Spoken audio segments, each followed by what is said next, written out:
নমস্কার, সুপ্রভাত। সবাই কেমন আছেন? আশা করি সকলেই ভালো আছেন। দিন যাপনের আরও একটি নতুন ব্লগে আপনাদের সবাইকে স্বাগত। আজকের ব্লগটা কিন্তু অন্য দিনের থেকে একটুখানি আলাদা। অন্যান্য দিন যেমন ব্লগ শুরু করি রান্নাঘর থেকে কিংবা ছাদ থেকে, তো আজকে ভাবলাম না একটুখানি ঘরের কাজকর্ম করব, মানে ঘরদোর পরিষ্কার করব। তো সকালবেলা আগে রান্নাবান্না সমস্ত কিছু সেরে এসেছি, রান্নাঘরের কাজ, তারপরে ঘরের কাজে হাত দেব। তো ঘরের কাজ বলতে ঘরদোর, মানে এত খোলামেলা জায়গাতে আমাদের বাড়ি যেহেতু, আর জানলাতে সেরকমভাবে কাঁচ টাচ লাগানো নেই, আর সবসময় খোলা থাকে যেহেতু প্রচুর মাকড়সার জাল ধুলোবালি হয়, সাধারণত সব বাড়িতেই হয়। তো আমাদের যেহেতু হয় সকালবেলা, কি হয় বলুন তো, সকালের দিকে হয়তো ওই ঘর ঝাড় দেওয়ার সময় একটুখানি ঝেড়ে টেড়ে নিলাম, বিকেল হতে হতেই দেখি আবার মাকড়সার জাল ঝুল এগুলো হতে থাকে। তো আজকে ভাবলাম যে না, একটুখানি ঘরদোর পরিষ্কার করি। আর এই যে তার আগে খাটের স্ট্যান্ডে কিছু জামা কাপড় ছিল, সেগুলো বের করে নিলাম। খাটের স্ট্যান্ডে জামা কাপড় বলতে মামনের স্কুলের ইউনিফর্ম যেগুলো ছেড়ে রেখেছিল, কাচতে দেব। আর খাটের স্ট্যান্ডে জামা কাপড় রাখাটা আমার খুব একটা পছন্দ না, কিন্তু ঘরে যেহেতু জায়গা নেই, বাধ্য হয়ে ওইভাবেই রাখতে হয়, মানে কেমন একটা গুদাম ঘর মতো মনে হয়, কিন্তু উপায় নেই, তাই ওইভাবেই রাখতে হয়। আর মামুনদের যে সুইমিংয়ে যায় যে ক্যাপগুলো, ওগুলো এনে ওরা ফেলে রেখেছিল। ওই কাজ হয়ে গেলে তারপরে আর সেই জিনিসের কদর থাকে না, পড়ে থাকে এখানে ওখানে ক্যাপগুলো, ওই জন্য একটুখানি ধুয়ে আবার মেলে দিলাম, জলটা যাতে ঝরে যায়। আর লাকি বাম্বুটা অনেক দিন থেকে দেখছি যে মাঝখানে মাঝখানে একটুখানি হলুদ হলুদ হয়ে পচে যাচ্ছে। এর আগেও বেশ দুটো তিনটে ফেলেছি এরকম, এই দেখুন আরও একটা দেখলাম এরকম হলুদ হয়ে পচে গেছে। তো কি ওষুধপত্র কিছু দিতে হয় নাকি আমার ঠিক জানা নেই। আর যে নার্সারি দাদার থেকে এনেছিলাম, উনি বলেছিলেন কিচ্ছু দিতে হবে না, তোমরা এটা ওটা দাও বলেই আরও নষ্ট হয়ে যায়, সে কারণে আমি আর কোনো কিছু দেওয়ার কথা এতদিন ভাবিনি, কিন্তু দেখলাম বেশ কয়েকটা গাছ আমার, মানে বাম্বু স্টিকগুলো পচে গেছে হলুদ হয়ে। তো আজকে ভাবলাম একদম গাছসহ মানে পুরোটা ধুয়ে দিই আর জলটাও পাল্টে দিই।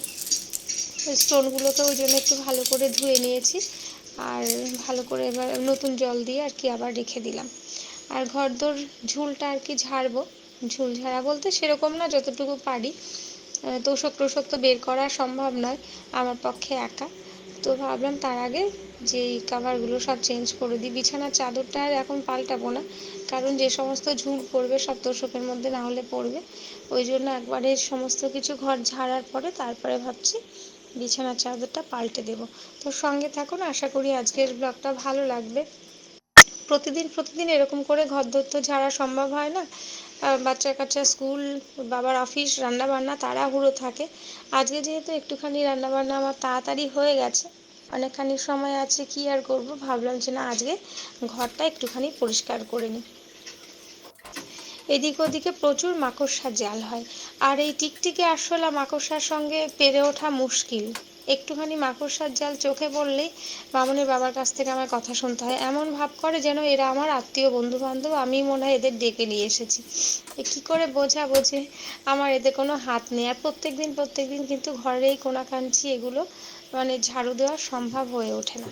আর ঝুল ঝাড়ুটা আমার আনা হয়নি একদম নিচে, আর এই বারবার ওপর নিচ করাও সম্ভব নয় যেহেতু, ওই জন্য ভাবলাম যে এমনি ঝাড়ুটা দিয়েই যতটুকু পারি ঝেড়ে নিই।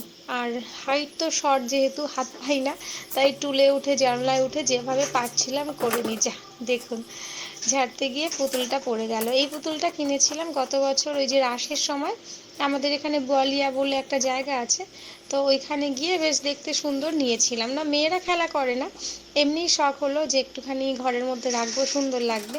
আর আলমারির ওপরে যে সমস্ত ওই যে টেডি বিয়ারগুলো ছিল, ওগুলো আমাদের গুড়িয়ার সব অন্নপ্রাশনের সময় বিভিন্ন জন আর কি এসে গিফট দিয়েছিল, সেই পড়ে আছে। বেশ কিছু বাইরে আছে প্যাকেট খোলা, কিন্তু প্যাকেট খুলে রাখলে কী হয় বলুন তো, দেখি একদম ঝুল ধুলো ভর্তি হয়ে থাকে, ওই জন্য কয়েকটা প্যাকেট করে এইভাবে রেখে দেওয়া হয়েছে। তো ঘরদোর মোটামুটি ঝাড়ু দেওয়া কমপ্লিট হলো, ভালো করে একবার দেখে নিলাম যাতে আবার চোখে না পড়ে, কোথাও যদি থাকে আবার সেই কথা শুনতে হবে। তো ঝাড়ু দেওয়া হয়ে গেছে। আর ওদিকে জামা কাপড়গুলো আবার মেশিনে দিয়েছিলাম, কাচতে হয়ে গেছে, একটু সরিয়ে রাখলাম, নাহলে ঝুলগুলো আবার পড়বে। তো ঘরটা একটুখানি পরিষ্কার করে মুছে টুছে নিয়ে তারপরে আবার ছাদে যাব জামা কাপড় কাচতে। শুকনো ন্যাকড়া দিয়ে বা শুকনো টাওয়াল দিয়ে মুছলে দেখি না কেমন একটা সাদা সাদা ধুলো ধুলো হয়েই থাকে। তাই একটুখানি আর কি কাপড়টা ভিজিয়ে নিয়ে তারপরে ভাবলাম যে মুছে নিই। ভিজিয়ে নিয়ে মুছলে না দেখবেন একদম চকচক করে পরিষ্কার। দেখুন আজকে পেয়েছি মনে হয় সোনার গয়না। ওমা, বক্স তো খালি।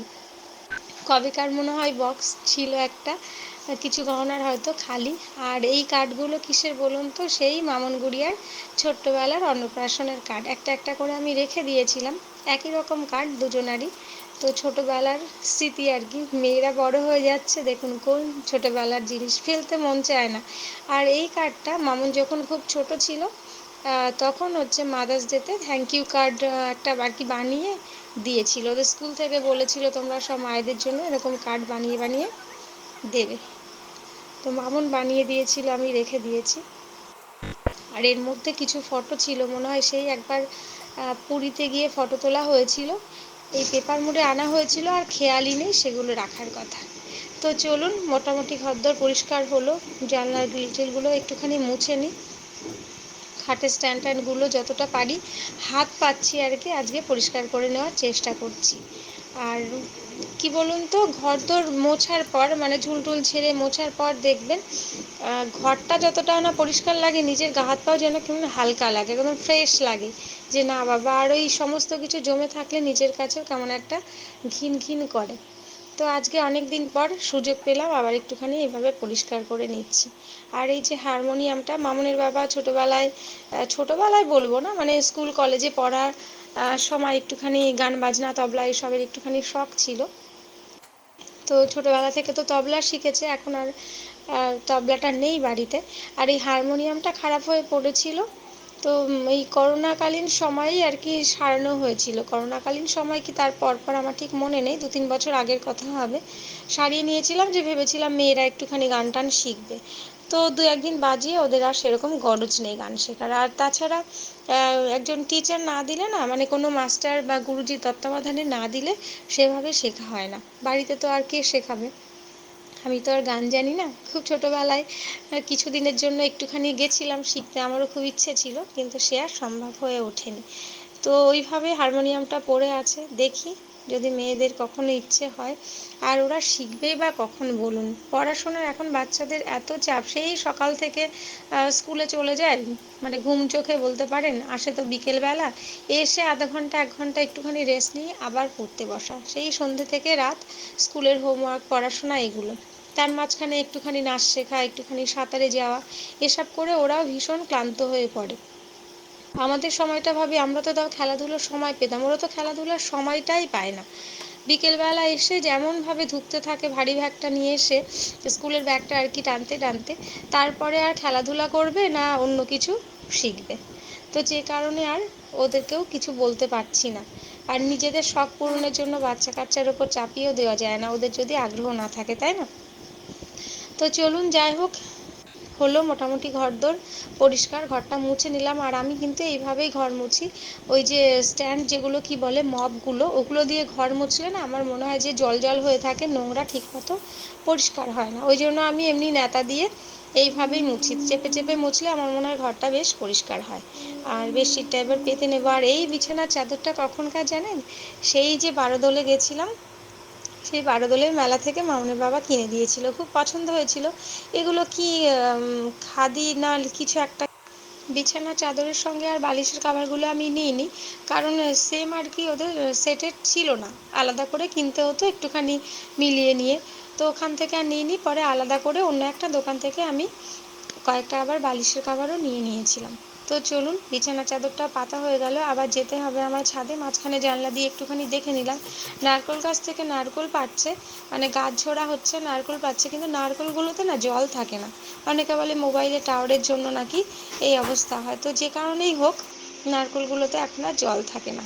এই যে আমার বিছানা পাতা রেডি। ইস, মনে হচ্ছে স্নান করে এসে এখন টানা একটা ঘুম দিই, কিন্তু এখনই তো স্নানে গেলে হবে না, তার আগে আমার কাজ আছে, বললাম যে ছাদে যেতে হবে। তো চলুন, ঘরদোর মোটামুটি পরিষ্কার হলো, এবার চলে এসেছি ছাদে। আর এত রোদ ছিল যে মাথায় শাড়ির আঁচলটা দিয়ে নিতে হয়েছে, সেই আগেকার সময়। এখনকার দিনে তো খুব একটা দেখা যায় না ঘোমটা দিয়ে থাকা, মানে আমরা নিজেরাও তো সেভাবে ঘোমটা দিয়ে থাকি না।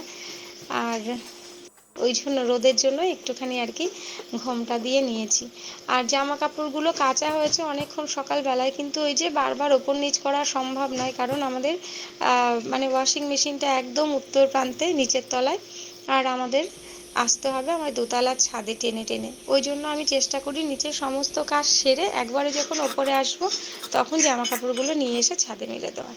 আর প্রচণ্ড গলা শুকিয়ে গেছে, এতক্ষণ কাজকর্ম করে রোদের মধ্যে আবার ছাদে গেলাম, যে কারণে ঢক ঢক করে একটুখানি জল খেয়ে নিলাম। আর এবার আপনাদের আরও একটা জিনিস দেখাবো, তো তার আগে একটুখানি আঁচলটা দিয়ে মুখ মুছতে গিয়ে মনে পড়লো আঁচলটা দিয়ে আবার ওই মামনদের ফটো ফ্রেমগুলো একটু মুছেছি, ধুলো হয়েছিল, তাই একটুখানি মানে মুছবো কি মুছবো না এরকম করছিলাম। তো এই যে এই জিনিসটা কি বলুন তো, এটা হচ্ছে আসলে একটা আয়না।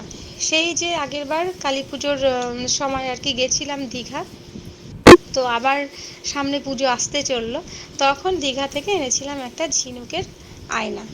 তো যেটা এতদিন ঘরের কোথাও লাগাইনি, ঘরে লাগানোর ইচ্ছেও ছিল না, ভেবেছিলাম পরে যদি সেরকম কিছু হয়তো লাগাবো, ঘর তো সাজাবো একটু একটু করে জিনিস এনে, যে কারণে ঘরটার অবস্থা তো খুব একটা ভালো নয়, ড্যাম পড়ে গেছে, ওয়ালগুলো দেখতে ঠিক ভালো লাগে না, মানে ওয়াল দেখে বলুন তো ঘরের রং দেখেও না অনেক সময় মন ভালো হয়ে যায়, আর স্যাঁতসেঁতে ড্যাম ধরা এরকম থাকলে মন টন খারাপ লাগে কেমন, যে কারণে আমি লাগাতে চাইছিলাম না, যে পরে হয়তো লাগাবো। তো আর কবে লাগাবো, মানুষের তো আয়ুর কোনো মানে নিশ্চয়তা নেই, এই আছে এই নেই, তাই ভাবলাম যে না লাগিয়ে নিই। বেশ সুন্দর তাই না, রঙিন সব ঝিনুকের কাজ করা, আমার তো বেশ পছন্দ হয়েছে তাই নিয়ে এসেছিলাম। তো চলুন এই যে ওয়ালে লাগিয়ে নিয়েছি, কেমন হলো অবশ্যই জানাবেন। সেই সাথে আজকের ভিডিওটা এখানেই শেষ করব। সকলে ভালো থাকবেন, সুস্থ থাকবেন, দেখা হবে খুব তাড়াতাড়ি নতুন একটা ব্লগে। আজকের মতো